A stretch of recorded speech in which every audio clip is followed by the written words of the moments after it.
الصلاة والسلام عليك يا نبي الله الصلاة والسلام عليك يا نبي الله وعلى آلك وأصحابك يا نور الله وعلى آلك وصحبه يا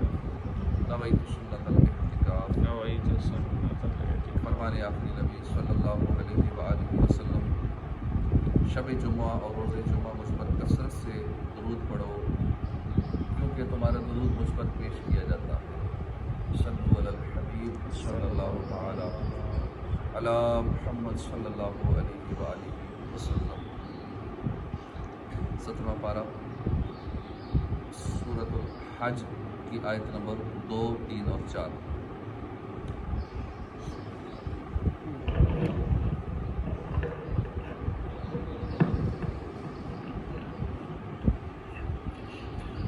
أعوذ بالله من الشيطان الرجيم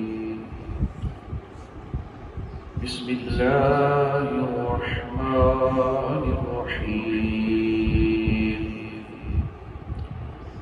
يوم ترونها تذهل كل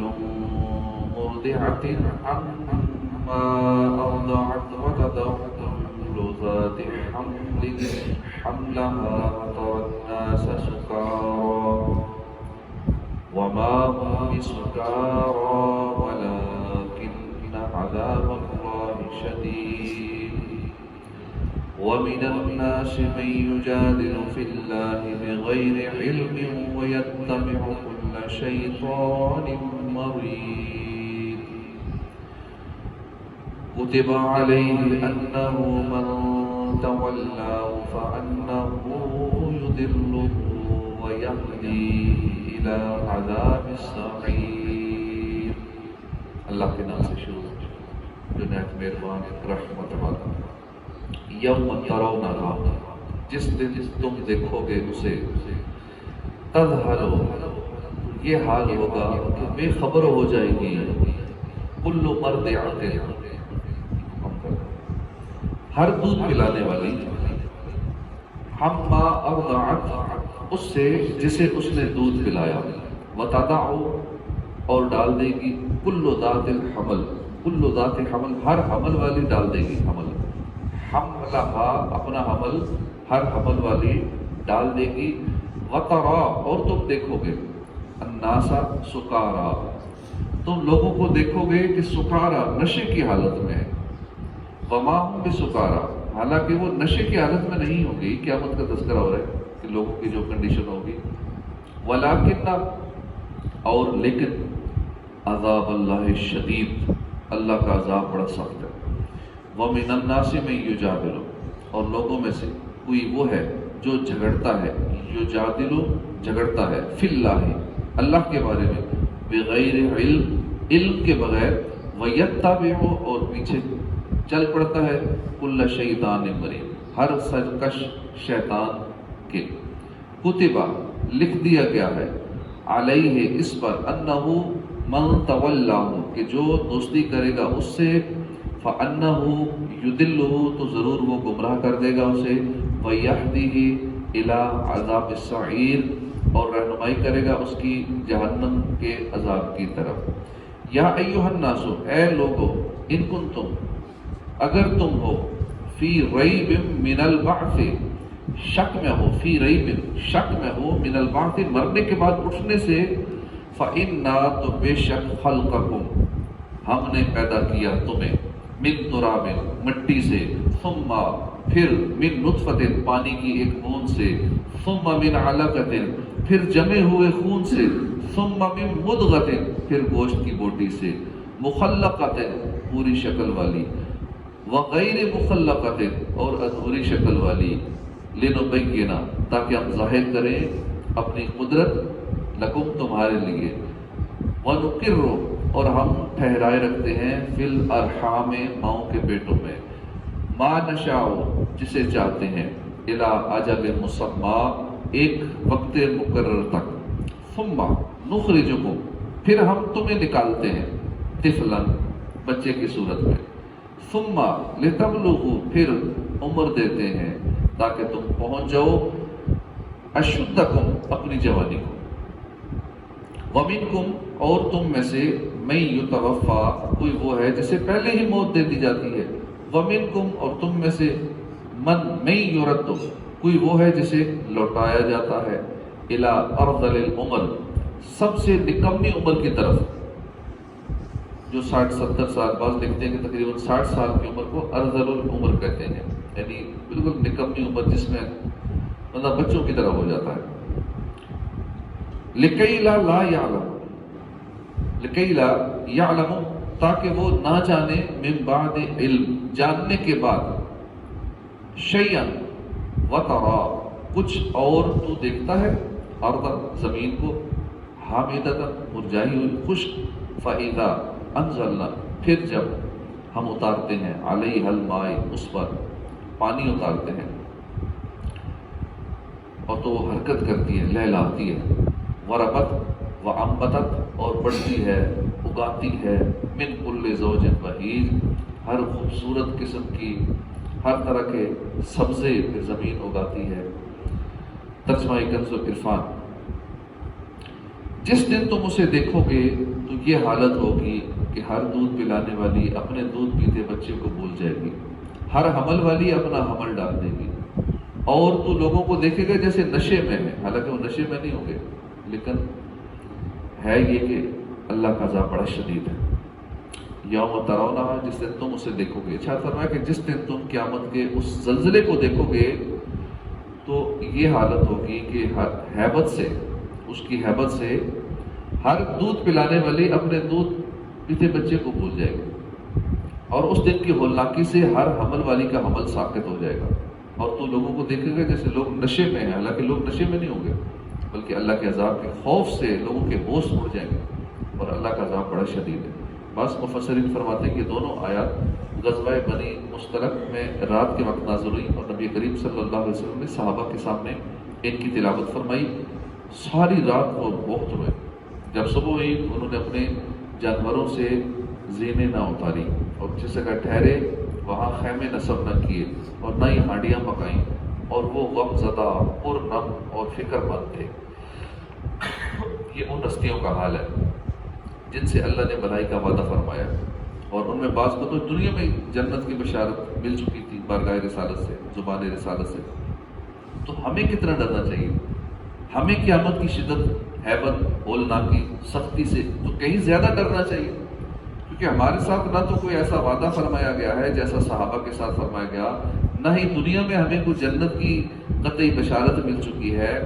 لیکن افسوس فی زمانہ قیامت سے لوگوں کی غفلت انتہائی عروج پر نظر آتی ہے، نہ جانے کس امید پر وہ قیامت کے بارے میں بے فکر ہے۔ امام غزالی فرماتے ہیں، اے مسکین،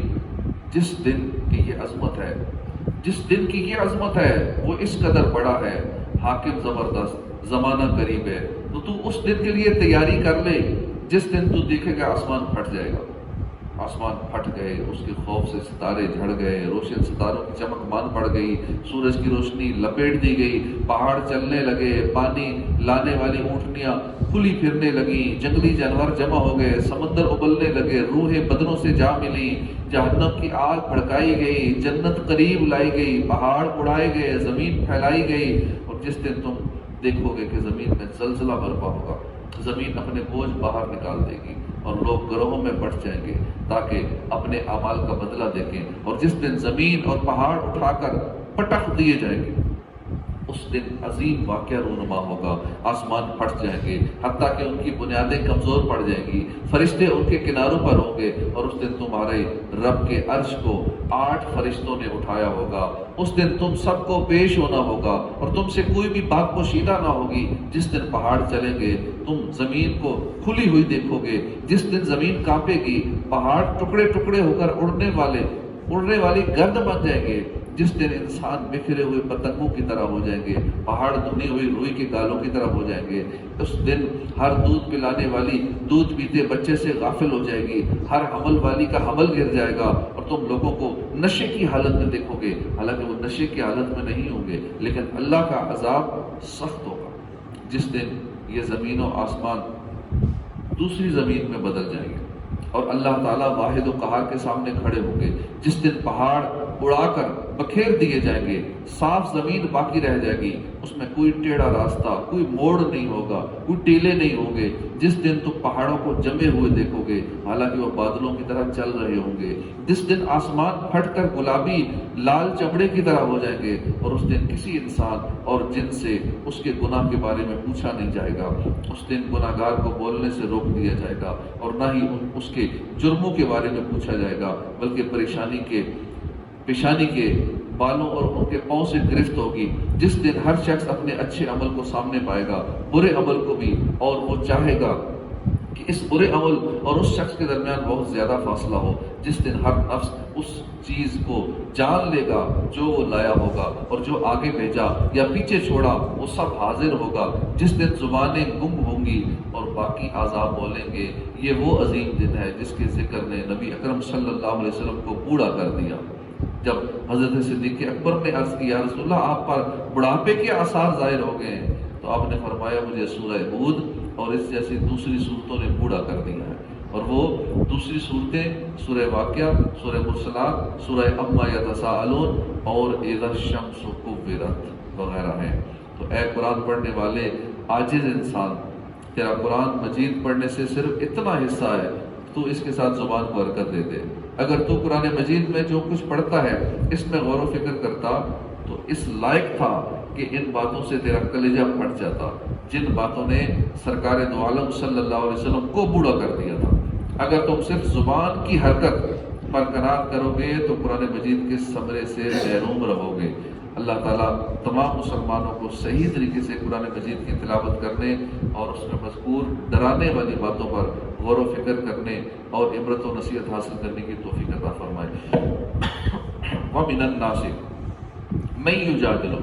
فِي اللَّهِ بِغَيْرِ عِلْمٍ وَيَتَّبِعُ كُلَّ شَيْطَانٍ مَرِيدٍ۔ اور کچھ لوگ وہ ہیں جو اللہ کے بارے میں بغیر علم کے جھگڑتے ہیں اور ہر سرکش شیطان کے پیچھے چل پڑتے ہیں۔ اس سے پہلی آیات میں اللہ نے قیامت کی ہولناکیاں اور اس کی شدت بیان فرمائی اور لوگوں کو اللہ سے ڈرنے اور تقویٰ اور پرہیزگاری اختیار کرنے کا حکم دیا، اور اس آیت میں ان لوگوں کا ذکر فرما رہا ہے جو قیامت کا انکار کرتے ہیں۔ اس آیت کا شان نزول یہ ہے کہ یہ آیت نضر بن حارث کے بارے میں نازل ہوئی جو بڑا ہی جھگڑالو تھا۔ فرشتوں کو خدا کی بیٹیاں قرآن مجید کو گزشتہ لوگوں کے قصے بتاتا تھا، موت کے بعد اٹھائے جانے کا منکر تھا۔ چنانچہ ارشاد فرمایا کہ کچھ لوگ وہ ہیں جو اللہ کی شان کے بارے میں علم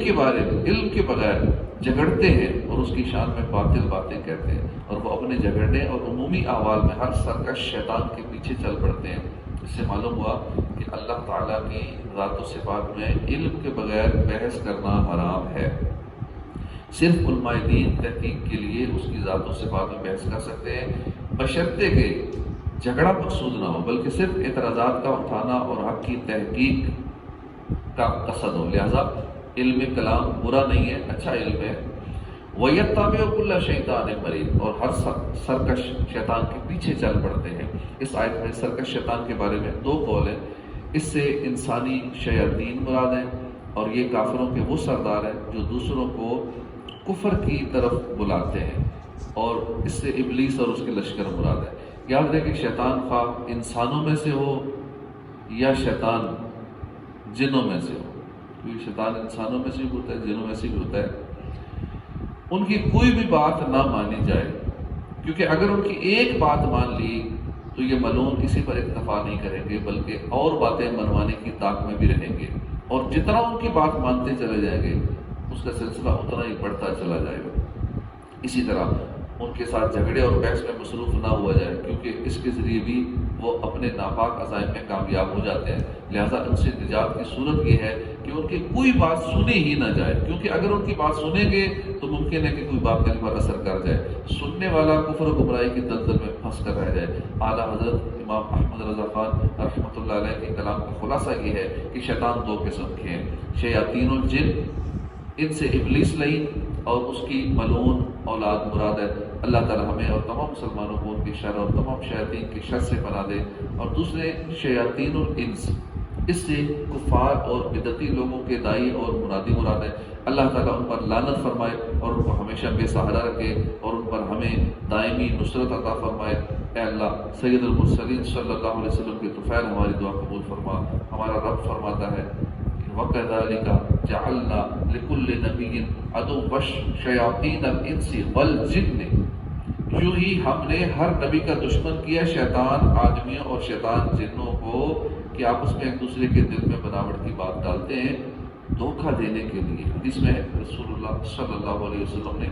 حضرت ابو ذر رضی اللہ عنہ سے فرمایا شیطان آدمیوں اور شیطان جنوں کے شر سے اللہ کی پناہ مانگ۔ حضرت ابو ذر نے عرض کی کیا آدمیوں میں بھی شیطان ہے؟ فرمایا ائمہ دین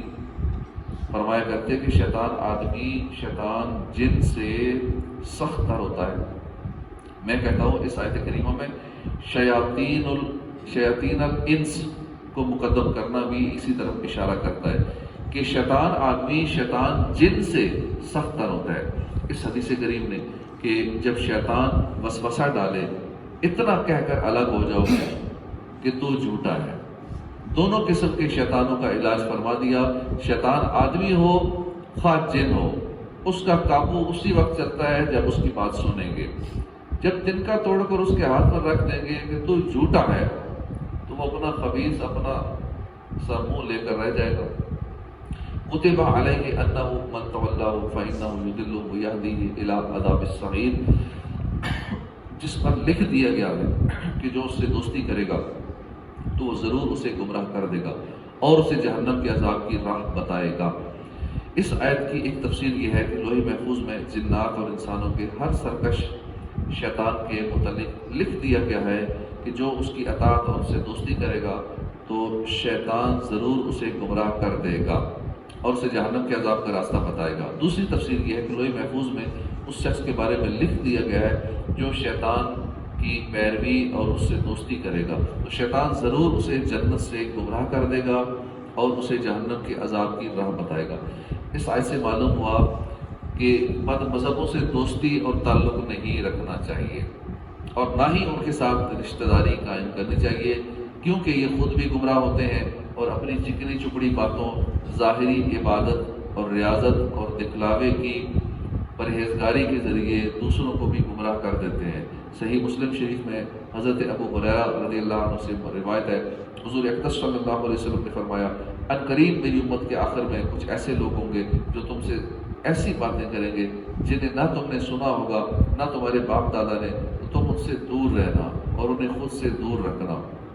اسی کتاب کی دوسری روایت میں ہے حضور پر نور صلی اللہ علیہ وسلم نے فرمایا آخری زمانے میں دجال اور کذاب ظاہر ہوں گے، وہ تمہارے پاس ایسی باتیں لے کر آئیں گے جنہیں تم اور تمہارے باپ دادا نے نہ سنا ہوگا، تو تم ان سے دور رہنا اور انہیں دور رکھنا، کہیں وہ تمہیں گمراہ نہ کر دے اور تمہیں فتنے میں نہ ڈال دے۔ بد مذہبوں سے دور رہنے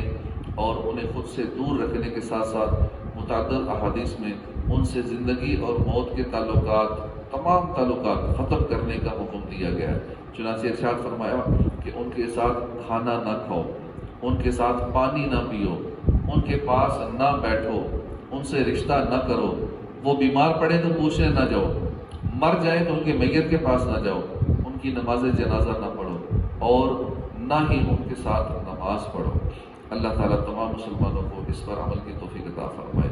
لوگ ان کی باتیں سنتے ہیں، ان کے درس میں بیٹھ جاتے ہیں، بد مذہبوں کی تقریریں سنتے ہیں، ان کے پیچھے نماز پڑھنے چلے جاتے ہیں۔ خیر جی نماز تو اللہ کی ہے نا، نماز ہو جاتی ہے۔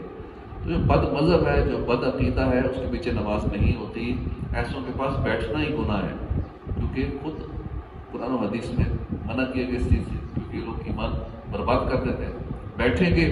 ہو سکتا ہے کوئی ان کی بات اچھی لگ جائے اور دل کے کسی کونے کھانچے میں ان کی محبت پیدا ہو جائے اور اس کے بعد پھر ایمان کی بربادی کا سلسلہ شروع ہو جائے۔ یا ایھا الناس ان کنتم فی ریب من البعث فانا خلقناکم من تراب،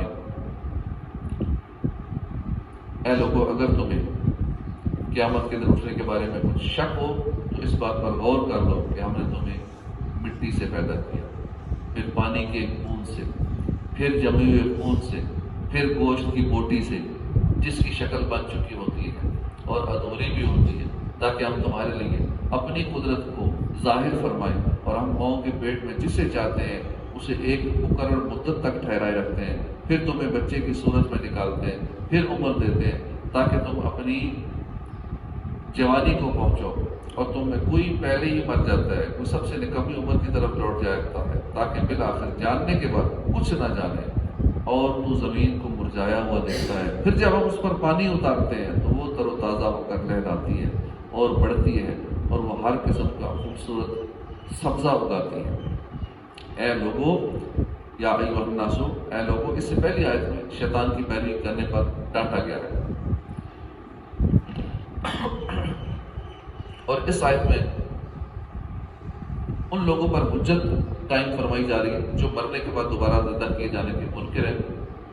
چنانچہ اس کی پہلی دلیل یہ ارشاد فرمائی کہ اے لوگوں، اگر تمہیں قیامت کے دن اٹھنے کے بارے میں کچھ شک ہو تو اس بات پر غور کر لو کہ ہم نے تمہاری نسل کی اصل، یہ تمہارے جد اعلیٰ آدم علیہ السلام کو مٹی سے پیدا کیا، پھر ان کی تمام اولاد کو منی کے قطرے سے پیدا کیا، پھر جمے ہوئے خون سے کہ نطفہ گاڑھا خون ہو جاتا ہے، پھر گوشت کی بوٹی سے کہ جس کی شکل بن چکی ہوتی ہے اور ادھوری بھی ہوتی ہے، اس سے پیدا کیا۔ انسان کی پیدائش کا حال اس لیے بیان فرمایا گیا تاکہ ہم تمہارے لیے اپنی قدرت کو ظاہر فرمائیں اور تم اللہ کی قدرت اور حکمت کے کمال کو جان لو، اور اپنی پیدائش کے ابتدائی حالات پر نظر کر کے سمجھ لو کہ جو قادر برحق بے جان مٹی میں اتنے انقلاب کر کے جاندار آدمی بنا دیتا ہے، وہ مرے ہوئے انسان کو زندہ کر دے تو یہ اس کی قدرت سے کیا بعید ہے۔ اللہ تعالیٰ انسان کی پیدائش کس طرح فرماتا ہے اور اس کو ایک حال سے دوسرے حال کی طرف کس طرح منتقل کرتا ہے، اس کا کچھ بیان اس آیت میں ہوا، اور اس کی مزید تفصیل صحیح بخاری اور صحیح مسلم کی حدیث میں ہے۔ چنانچہ سرکار مدینہ صلی اللہ علیہ وسلم نے فرمایا، تم لوگوں کی پیدائش کا مادہ ماں کے پیٹ میں 40 دن تک نطفے کی صورت میں رہتا ہے، پھر اتنی ہی مدت جمع ہوا خون ہو جاتا ہے، یعنی 40 دن جمع ہوا خون ہو جاتا ہے، پھر اتنی ہی مدت گوشت کی بوٹی کی طرح رہتا ہے، پھر اللہ تعالیٰ ایک فرشتہ بھیجتا ہے جو اس کا رزق، اس کی عمر، اس کے عمل، اس کا بدبخت یا سعادت مند ہونا لکھتا ہے، پھر اس میں روح پھونک دیتا ہے۔ وَنُقِرُّ فِي الْأَرْحَامِ مَا نَشَاءُ، اور ہم ماؤں کے پیٹ میں جسے چاہتے ہیں ٹھہرائے رکھتے ہیں۔ مرنے کے بعد دوبارہ زندہ کیے جانے پر ایک دلیل قائم کرنے کے بعد پیدائش کے بعد کا حال بیان کرتے ہوئے ارشاد فرمایا کہ ہم ماؤں کے پیٹ میں جسے چاہتے ہیں اسے ولادت کی مقررہ مدت تک ٹھہرائے رکھتے ہیں، پھر تمہیں بچے کی صورت میں نکالتے ہیں، پھر تمہیں عمر دیتے ہیں تاکہ تم اپنی جوانی کو پہنچو اور تمہاری عقل اور قوت کامل ہو، اور تم میں کوئی پہلے ہی مر جاتا ہے، کوئی سب سے نکمی عمر کی طرف لوٹایا جاتا ہے، اور اس کو اتنا بڑھاپا آ جاتا ہے کہ عقل و حواس بجا نہیں رہتے، اور بالآخر ایسا ہو جاتا ہے کہ اس کی نظر کمزور، عقل ناقص، فہم سمجھ کم ہو جاتی ہے، اور جو باتیں اسے معلوم ہوتی ہیں وہ ساری بھلا دی ہیں، وہ ساری بھول جاتی ہیں۔ بڑھاپے میں ایسی عمر آ جاتی ہے، عموماً کہا جاتا ہے کہ وہ 60 سال کی عمر ہے، یہ ارذل العمر ہے، نظر کمزور، پورا جسم کمزور، عقل بھی ناقص ہو جاتی ہے، فہم سمجھ ہر چیز کم ہو جاتی ہے۔ تو جو لوگ نیک ہوتے ہیں، نمازی ہوتے ہیں، علم دین سیکھنے سکھانے میں لگے رہتے ہیں، تلاوت قرآن کی کثرت کرتے ہیں، کثرت سے درود پاک پڑھتے ہیں، تو وہ اس عمر سے بچے رہتے ہیں۔ نیک کاموں میں جو اپنے آپ کو بزی رکھتے ہیں بڑھاپے میں، وہ اس افضل العمر سے اور ان ساری چیزوں سے اللہ پاک انہیں بچا کے رکھتا ہے۔ اور جو لوگ بالکل نمازوں سے دور ہیں، مسجد سے دور ہیں، نیک اعمال سے دور ہیں، عموماً ایسے لوگوں کی یہ حالت ہو جاتی ہے جن سے پھر اولاد میں تنگ آ جاتی ہے، وہ بھی پھر مرنے کی دعا کرتی ہے۔ یاد رکھیں کہ ساتھ میں بڑھاپے کے وقت انسان کی جو حالت بیان کی گئی، اس سے انبیاء کرام محفوظ تھے، انبیاء کرام کی حالت نہیں ہوتی تھی، کیونکہ اگر انبیاء کرام بھی بڑھاپے میں اس حال کو پہنچ جایا کرتے تو ان پر تبلیغ فرض نہ رہتی اور نبوت سلب کر لی جاتی، کہ صورت میں تبلیغ میں غلطی کا احتمال تھا، لیکن چونکہ وہ حضرات آخری دم تک صاحب وحی نبی رہے، اس لیے وہ اس حال سے محفوظ تھے۔ نیز اللہ تعالیٰ اپنے فضل سے خاص اولیاء کرام کو بھی اس حال سے جدا رکھتا ہے، اور ان کے علاوہ بھی کچھ لوگ ایسے ہیں جنہیں انتہائی ضعیفی کے عالم میں اس حال سے بچا لیا جاتا ہے۔ چنانچہ حضرت اکرمہ فرماتے ہیں جو شخص تلاوت قرآن کا عادی ہوگا وہ اس حالت کو نہیں پہنچے گا، یعنی اس کی عقل اور حواس جو ہے وہ قائم نہ رہے، ایسا نہیں ہوگا، اس کی عقل بھی انشاءاللہ صحیح رہے گی، ہوش و حواس بھی سیٹ رہیں گے۔ اس لیے بڑھاپے میں چاہیے زیادہ تلاوت کرنی چاہیے۔ زیادہ تلاوت سے کیا ہوگا کہ عقل اور باقی سارے معاملات جو ارذل العمر کے ہیں، بندہ سارے نقصان والی چیزوں سے بچا رہے گا انشاءاللہ۔ اور علامہ احمد صاوی فرماتے ہیں علماء کرام پر بھی یہ حالت نہیں ہوتی، طاری نہیں ہوتی، بلکہ جیسے جیسے ان کی عمر میں اضافہ ہوتا جاتا ہے ان کی عقل بڑھتی جاتی ہے۔ علماء کی عقل عمر کے ساتھ بڑھتی چلی جاتی ہے اور عام لوگوں کی عقل گھٹتی چلی جاتی ہے۔ انتہائی ضعیفی اور نکمے پن کی عمر سے متعلق کچھ کلام سورہ نحل کی آیت نمبر 70 کی تفسیر میں گزر چکا ہے، اسے وہاں ملاحظہ فرمائیں۔ وَتَرَى الْأَرْضَ حَامِدَةً، اور تو زمین کو مرجھایا ہوا دیکھتا ہے۔ یہاں سے مرنے کے بعد اس نے پر دوسری دلیل قائم کی گئی ہے، چنانچہ ارشاد فرمایا کہ اے انسان تو زمین کو مرجھایا ہوا خشک دیکھتا ہے، پھر جب ہم اس پہ پانی اتارتے ہیں تو پھر تر و تازہ ہو کر لہراتی ہے، بڑھتی ہے اور وہ ہر قسم کا خوبصورت سبزہ اگاتی ہے۔ تو جو قادر و برحق رب تعالیٰ مرجھائی ہوئی زمین کو سرسبز و شاداب کر سکتا ہے تو وہ ان بندوں کو بھی زندہ کر سکتا ہے جن کی اجزاء موت کے بعد بکھر چکے ہوں۔ جس طرح ہندو اپنی لاشوں کو جلا دیتے ہیں، بالکل اس کی راکھ بن جاتی ہے، اس کو پھر پانی میں بہا دیتے ہیں، وہ سمجھتے ہیں کہ اب کوئی حساب کتاب نہیں ہوگا، جل کے ختم ہو گیا۔ اب دنیا میں بھی اس کو اپنے ہاتھوں سے عذاب دیتے ہیں، آخرت میں بھی جلے گا۔ تو اللہ پاک کے لیے مشکل نہیں ہے، جو پہلی بار بنانے پہ قادر ہے دوبارہ بنانا تو بڑا آسان ہے۔ تو اللہ پاک ہمارے ایمان کی حفاظت فرمائے، مرنے سے پہلے موت کی تیاری کرنے کی توفیق عطا فرمائے، آمین بجاہ النبی الامین صلی اللہ تعالی علیہ وسلم۔